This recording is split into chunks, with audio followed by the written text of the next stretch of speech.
हिंदी हिंदी करते हैं, कहने से डरते हैं। हिंदी डोंट नो का बड़ा आम डायलॉग है। Hindi I love but can not से इट अब। अंग्रेजी झाड़ने का बड़ा फैला आज रोग है। क्रांतिधारा मेरठ साहित्यिक महाकुंभ में हमारे बीच विदेशी मेहमान आए हुए हैं। आइए आपको अमेरिका से आए अर्चना पांडा जी से भी रूबरू करा दें, उनकी साहित्यिक यात्रा के बारे में जानकारी करते हैं। अर्चना जी, आपका जनवाणी न्यूज़ में बहुत बहुत स्वागत है। प्रणाम, नमस्कार। जनवाणी के सारे श्रोता दर्शकों का हम स्वागत करते हैं। बहुत बहुत शुक्रिया कि आपने हमें मौका दिया।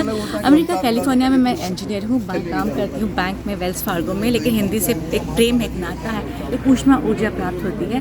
तब कहती हूँ माथे पर हिंदी की बिंदी, माथे पर हिंदी की बिंदी इंग्लिश का सम्मान भी है। रोम रोम में रामायण है मगर बाइबल ज्ञान भी है।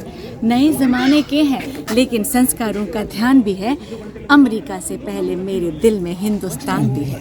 इसी भावना को लेकर हम चलते हैं। हमारे ऑलमोस्ट 25-26 साल हो चुके हैं अमेरिका में रहते हुए। तो वहाँ पर हम हिंदी की व्यवस्था के लिए, हिंदी के उत्थान के लिए, हिंदी के बढ़ावे के लिए, उसे बनाने के लिए, बचाने के लिए और पढ़ाने के लिए बहुत सारे कार्य करते हैं। उस बात का हमें गर्व भी है कि हम इन सालों में बहुत कुछ कर चुके हैं। कौंसलेट जनरल के द्वारा हिंदी दिवस का हमने अभी आयोजन किया था, जिसमें बहुत सारे लोग अमेरिका के आए थे, जो कि बहुत बड़ी उपलब्धि है। और लोग हिंदी को अपनाने में हर्षित ही नहीं होते, उसे अपना स्वाभिमान मानते हैं, अभिमान मानते हैं। इस मान को लेकर ही हम अपनी पताका को, इस परचम को लहरा सकते हैं। तो कुछ और शब्द मैं आपसे कहना चाहूँगी। जो जी आप कुछ कहें। जी, कविता के रूप में खनाक्षी कहना चाहूँगी। सृजन जो मन में हो, सृजन जो मन में हो, भाव भी गगन में हो। सृजन के हेतु तब मनन जरूरी है। लक्ष्य जो नयन में हो, गति भी जीवन में हो। लक्ष्य प्राप्ति हेतु हर यत्न जरूरी है। फूल उपवन में हो, गंध भी सुमन में हो। गंध के प्रसार हेतु पवन जरूरी है। नाम जन जन में हो, दंभ नहीं मन में हो। फलदार वृक्ष हो तो नमन जरूरी है। इसी नमन के साथ आप बहुत सुंदर, नमस्कार। बहुत सुंदर। मैं आपसे कुछ और जानना चाहूँगा।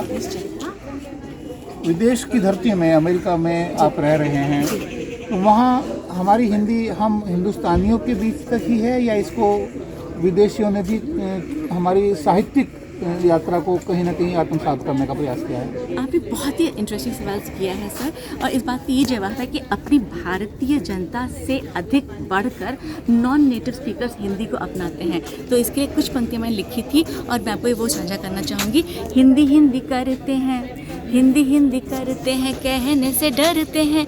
हिंदी डोंट नो का बड़ा आम डायलॉग है। Hindi I love but can not से इट अब। अंग्रेजी झाड़ने का बड़ा फैला आज रोग है। कैसे रहे साथी ये जो बोलना न चाहे, इसे दाम इसका तो अजी इसका प्रयोग है। दुनिया जो पाना चाहे, दुनिया जो पाना चाहे, आप ही गंवाना चाहे। खोई पूंजी जान के ये कैसा संजोग है। सबसे बड़ी बात है हिंदी को अपने बच्चों में फैलाना। अगर नई नेक्स्ट जनरेशन, नई युवा पीढ़ी नहीं सीखेगी तो हमारी सारी उपलब्धि, सारी हासिल ज़ीरो हो जाएगी, शून्य हो जाएगी। आप ही जो ना बोलेंगे, आप ही जो ना बोलेंगे, बच्चों से क्या आशा होगी। अपनी सभ्यता को बच्चे नहीं तोल पाएंगे। भूल नहीं इनकी ये जिम्मेदारी है हमारी। बच्चे भारतीयता में नहीं डोल पाएंगे।